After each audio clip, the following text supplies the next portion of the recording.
Namaskar and a very good morning. Welcome to the audio cast from Kotak Securities. I'm your host and guide, Anindya Banerjee. US bond yields continues to surge. The US 2-year is at the highest level since 13th of March. The upsurge in the US bond yields is definitely helpful for the dollar, and that's exactly what we are seeing. Dollar index continues to rise as well, and dollar is strong against Asian currencies. So ये जो spillover impact है, that should be definitely positive for USDINR, but that's not exactly what we are seeing. USDINR has been range bound. ये 82.5 or 82.90 का जो range we have been saying for some time, that exactly what is playing out. क्योंकि last 3 or 4 times जब भी ये 82.90 के आसपास trade किया है, and then it has turned down. It has spent a considerable time, 82.5 or 82.90 के बीच, some weeks, and then it fell. Whether it falls again this time or it moves higher, that's another thing. But 82.5 and 82.90 continues to be an important support even this time.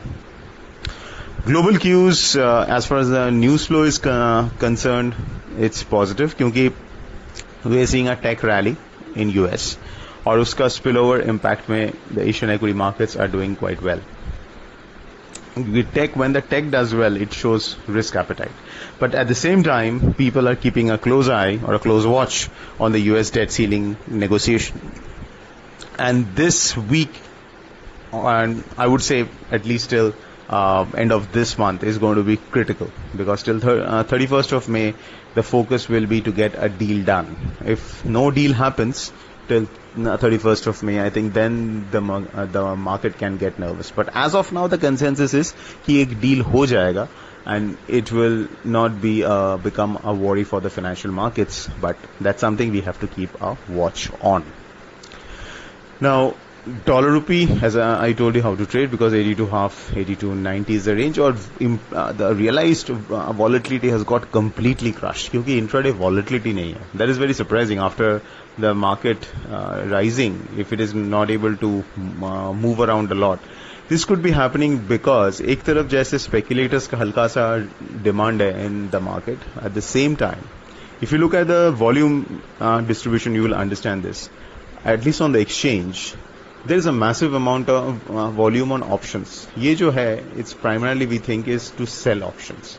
So options selling का जो एक furor है, उसका impact we are seeing that the near dated implied vols have plunged to 2% levels, right?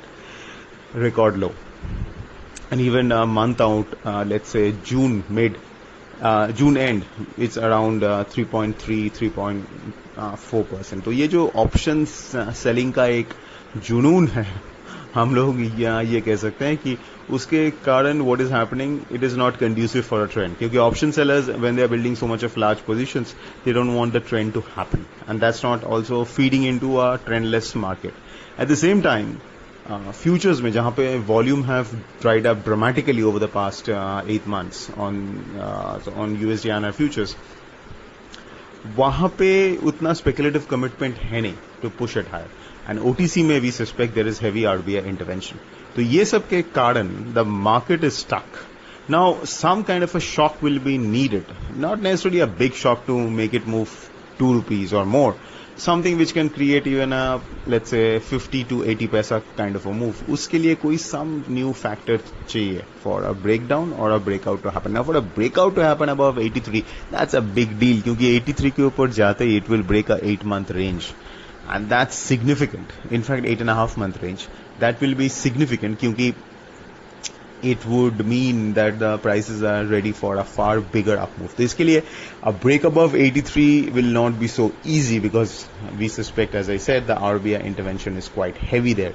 So for it to break out, some major change in the global landscape has to happen. For it to break down and pull back to 82 or 81, 70 levels, just fall in the dollar index has to happen. But as of now, because market is pushing the US bond yields higher in anticipation that the June meeting, the Fed will be open to another hike, which we think is a bit aggressive, because we think the Fed is done with the hikes. Because inflation rates should start falling faster in the coming 2-3 months. But as of now, the rising bond yields is something which is supporting the dollar in general. So इसके लिए अभी भी are stuck in a range. How to trade? You can scalp. So अगर let's say 10 से 20 पैसे का pull back आता है intraday, you can buy. Stop loss would of course be 82.45 के नीचे, उसके नीचे sustain हो रहा है, get out of your longs spot level में. और upper level में anything near let's say 82, 85, 82, 95 के बीच is an opportunity to short. Of course your stop loss will be above 83.05 के ऊपर. So 15 to 20 paisa swing on either side is an opportunity where the sellers or the buyers are coming in. So that you can trade accordingly. Short strangle you can do, but keep in mind that the option premiums are completely smashed. So you have to be content with low premiums. So your risk reward is attractive as long as the realized volatility is low. But if with that increases, then your risk reward goes for a toss because your implied volatility is very low. Cross currencies में GBPINR options में we are seeing increased activity. In fact, over the last 8 months, as USDINR में futures volume have come down dramatically, close to 50%. GBPINR futures have seen a substantial jump in the volumes, even Euro INR. Or GBPINR options, as we have been saying for the past 1 week, there's been a lot of traction, open interest or volume में. So we are seeing a lot of activity from the people to do strategies in GBPINR because it's a highly volatile currency, much volatile than USDINR. USDINR में dead condition में naturally people would like a much more volatile currency. So keep an eye on GBPINR options and futures for intraday trading. For positional bets also you can do options, avoid futures. But keep your position size small क्योंकि वहाँ पे अभी भी liquidity उतना नहीं है जैसे USDINR में है. So keep that in mind. So that's it folks. This is Anindya Banerjee signing off. Have a fantastic day ahead.